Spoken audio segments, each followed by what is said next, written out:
მხოლოდ ფული ამოიღეს თუ ტექნიკაც. ელოდებით რომ დაიჭერენ ბატონი Iraklis. ეს ის სახლია, სადაც სუსი და ფინანსური პოლიცია ჩხრეკაზე შევიდა. რა მოიღეს ინფრასტრუქტურის ყოფილი მინისტრის ირაკლი ქარსელაძის საცხოვრებლიდან ჯერ საიდუმლოა. ეს ის შემთხვევაა, როდესაც საგამოძიებო უწყებამ ჩხრეკის შედეგად ამოღებული არც ნივთების და არც ფულის კადრები არ გაასაჯაროვა. კორუფციულ სკანდალში გახვეული ოცნების ექს-მინისტრის ცოლი არც ერთ კითხვას არ პასუხობს.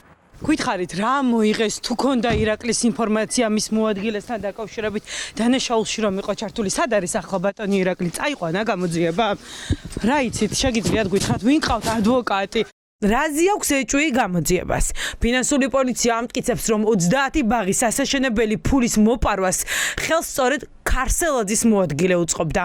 კობა გაბუნიას ხელი მუნიციპალური განვითარების ფონდის შეფმა დაადო და სანაცვლოდ თავისუფლება მიიღო. ახლა მთავარი კითხვა, მისცემს თუ არა ჩვენებას გაბუნია ირაკლი ქარსელაძეზე.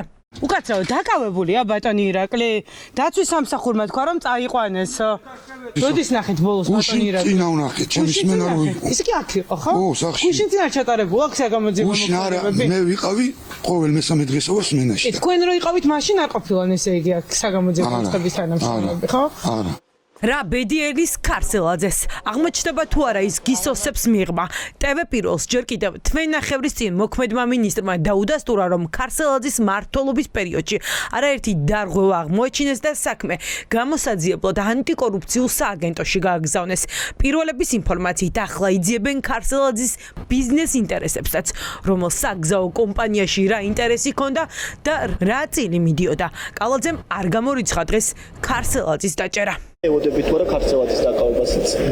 დაკავებებზე ვინ იქნება დაკავებული, მე ამაზე გამიჭირდება საუბარი. ამას შესაბამისი უწყებები ამასთან დაკავშირებით გააკეთებენ განმარტებას, ყველაფერი დამოკიდებულია გამოძიებაზე. კალაძეზე თამამი დღეს ივანიშვილის პრემიერი იყო. ირაკლი კობახიძე ღალატში ღარიბაშვილს და მის გუნდს ამხელს. ივანიშვილის გუნდში მოუწიათ ეღიარებინათ, რომ 13 წელი კორუფციის ჭაობში იყო ქვეყანა ჩაფლული და პრაქტიკულად არ დარჩა. არც ერთი სამინისტრო, ვინც ხალხს ფულს არ პარავდა. გუნდის ღალატს რო თავი დავანებოთ, პირველ რიგში ეს ქვეყნის ღალატია, ხო? როდესაც ქვეყანა ასეთ მდგომარეობაშია, როდესაც არის ამხელა ზეწოლა, ამხელა წნეხი, ამხელა უსამართლობა, რევოლუციის ორგანიზების რამდენიმე მცდელობა, ასეთ პირობებში ადამიანი როცა ფიქრობს ხელის მოთხოვაზე, ეს არის პრინციპულად არასწორი. როდესაც მილიონებს იპარავდნენ, სად იყო ივანიშვილი, როგორ ხდებოდა კორუფციული სქემების აწყობა, თუ ამას მწვანე შუქს თავად ოლიგარქი არ უნთებდა. პირველების ამ კითხვაზე პასუხისას კობახიძე მიანიშნებს, რომ ივანიშვილმა ამბავი 2023 წელს გაიგო და ახლა დაკავებების სერია მისი კურთხევით მიდის. ვიღაცამ რომ რაღაცები შეიძლება ვიცოდით. სწორედ ამის გამო გაკეთდა კონკრეტული განცხადებები უკვე 2023 წლის დეკემბრიდან და გარკვეული დრო დაჭირდა გადამჭრელი ზომების მიღებას. ჩვენ მაქსიმალური ზომები მივიღეთ იმისათვის, რომ კორუფციის პერსპექტივა დაგვეყვანა ნულამდე. ახლა ამ იზოლატორში ბრალდებული სტატუსით ინფრასტრუქტურის მინისტრის მოადგილე კობა გაბუნია იმყოფება. მას წლების განმავლობაში ინფრასტრუქტურის სამინისტროში მუნიციპალიტეტის განვითარების ფონდის კურატორობა ჰქონდა ჩაბარებული. ახლა მას გამოძიება უფლებამოსილების ბოროტად გამოყენებას ედავება საქმე. 9 მილიონამდე თახის მითვისებას ეხება. ბრალდებულმა ბოროტად გამოიყენა თავისი სამსახურებრივი უფლებამოსილება და ლაგი კაპიტალს ეტაპობრივად ამასის სახით გადაურიცხა 11 მილიონ 200.000 ლარზე მეტი. ჩარიცხული თანხებიდან ლაგი კაპიტალის ხელმძღვანელი პირები მართ საწინააღმდეგოდ დაეუფლნენ 9 მილიონ 365.000 ლარს. შედეგად პროექტით გათვალისწინებული საბავშვო ბაღები არ აშენებულა. ითანამშრომლებს თუ არა ყოფილი მაღალჩინოსანი გამოძიებასთან ჯერ უცნობია. გაბუნია ბრალდებებს უარყოფს. ჩვენება ჯერ მას არავის წინააღმდეგ არ მიუწია. Pentru asta გაუგლებული არის რა ის გამო ჩემს ფუნქციებში როგორც ასემეუნება რასაც ნედავებიან რა შედიოდა ეს ყველაფერი ჩემაშიო და არც უნდა გქონდა ვიღაცის გაქრის საფუძველზე ხო შეიძლება მარტო დასაუბრებაში მისი ადამიანი თუ არა გაქვს სხვა მტკიცებულებები ისი ჩვენება არის მის წინააღმდეგ ვინ მისა არ ვიცი რა ვიცით გაბუნიაზე, ის არის წარმოშობით ვანიდან, სუსის ყოფილი უფროსის ლილუაშვილის ნდობით აღჭურვილი პირი. გაბუნია ვანელების კლანის და ირაკლი ქარსელაძის უახლოესი გარემოცვაც არის. მისი მოძლიერება ივანიშვილის კარზე 2016 წლიდან იწყება.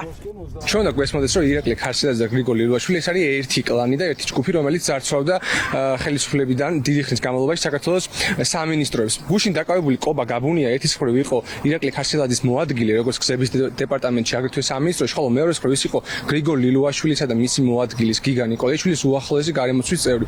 ოცნებაში არსებულ მასობრივ კორუფციას, რესურსების მიტაცებასა და ღრმა შიდა კრიზისს ხედავს ოპოზიცია დაკავებების სერიიდან.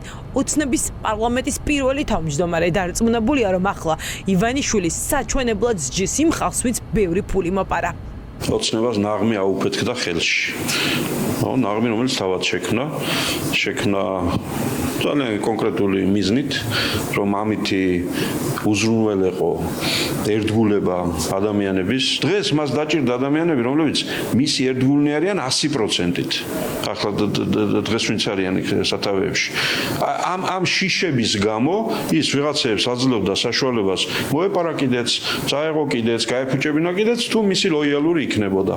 ვინ იქნება შემდეგი? ფაქტია, რომ წრე გრიგოლ ლილუაშვილის ირგვლივ ვიწროვდება. სად არის ახლა სუსის ყოფილი ბოსი და გეგმავს თუ არა ოცნება მის დაკავებას? ჯერ არ ამხელს ივანიშვილის პრემიერი. უნდა ველოდო თუ არა მის დაკავებასაც, იმიტომ რომ არაერთი მისი კადრი დაჭერილია უკვე ნაწილის წინააღმდეგ სისხლის სამართლებრივი მე არ ვარ სწორი ადრესატი ასეთი ტიპის კითხვებისთვის, მხოლოდ შესაბამის უწყებებს უნდა გასცემ. ყოფილი პრემიერი, ყოფილი თავდაცვის მინისტრი, ყოფილი ეკონომიკის მინისტრის მოადგილე და ახლა უკვე ყოფილი ინფრასტრუქტურის მინისტრის მოადგილე. ფაქტია, რომ შიდა დაპირისპირება კორუფციასთან ბრძოლის საბაბით ოცნებაში გრძელდება და ეს დაპირისპირება ირაკლი კობახიძის სასარგებლოდ მიმდინარეობს.